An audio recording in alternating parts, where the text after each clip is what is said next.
tout le monde, on se retrouve aujourd'hui pour une petite réception 100% Kurokawa. J'ai reçu 2 petits colis de leur part, dont un auquel je ne m'attendais pas du tout, qui sera plutôt avantageux pour vous finalement, et on se retrouve de suite pour voir tout ça.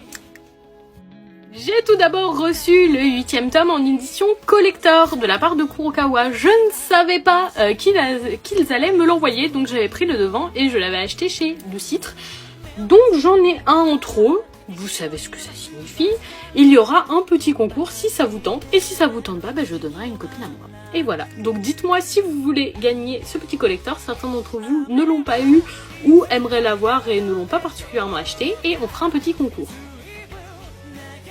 On passe ensuite au second colis. J'avais tout d'abord le 11e tome de la Perfect édition de Fullmetal Alchemist avec Kimblee en couverture et ce magnifique effet holographique qui est présent sur tous les tomes. J'aime énormément Alphema, vous le savez, c'est un de mes shonen préférés. Objectivement parlant, sans nostalgie, etc., je pense que c'est l'œuvre la mieux écrite que je n'ai jamais lue. Et je passe toujours un super bon moment à redécouvrir cette série avec cette Perfect édition qui est juste magnifique.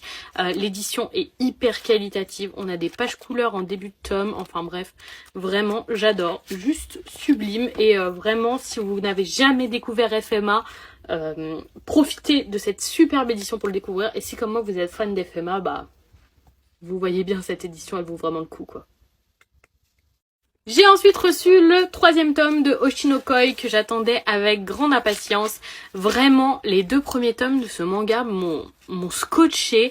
L'histoire est terriblement originale, c'est un plaisir à lire. Ça fait longtemps que j'ai pas été aussi surprise avec une lecture.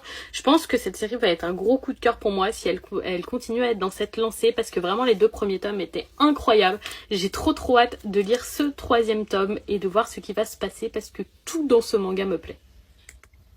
Et on finit avec le 5e tome de Dans l'ombre de Crémy. Comme je vous le dis à chaque fois que je reçois un tome de cette série, je me surprends à beaucoup l'aimer.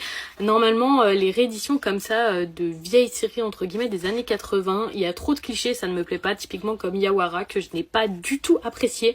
Mais alors qu'est-ce que j'aime Dans l'ombre de Crémy et qu'est-ce que c'est agréable à lire. En fait, Crémy finalement n'est pas notre personnage principal et je comprends que trop bien notre personnage principal qui est Megumi. Et vraiment, j'adore cette lecture. En plus, je trouve les dessins vraiment très beau, ça fait beaucoup de vraiment dans une seule story, mais bon, voilà, vous l'aurez compris, vraiment, c'est terrible, une super série que je vous recommande et avec laquelle vous devriez laisser sa chance. Et voilà pour la petite réception Kurokawa du jour, très contente de pouvoir continuer toutes ces lectures parce que c'est que des lectures que j'apprécie vraiment beaucoup. En attendant, je vous fais d'énormes bisous tout le monde et je vous souhaite une bonne fin de journée.